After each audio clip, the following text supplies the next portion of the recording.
Ladies and gentlemen, this is Gregory Helms, ace reporter for OmegaLives.com.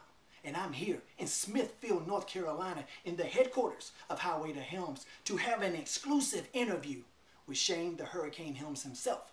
You see, this Saturday, September 20th, in Smithfield, North Carolina, in the Hurricane's hometown, he is the challenger for the Pro Wrestling International Heavyweight Championship. Now the champion, Zane Dawson, has proclaimed that not only will he defeat the Hurricane, he will end the Hurricane's career. I'm here to ask the Hurricane how he feels about this.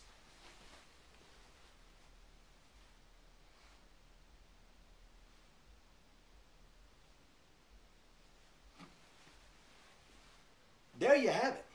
Apparently, the Hurricane doesn't give a ring rat's ass about Zane Dawson.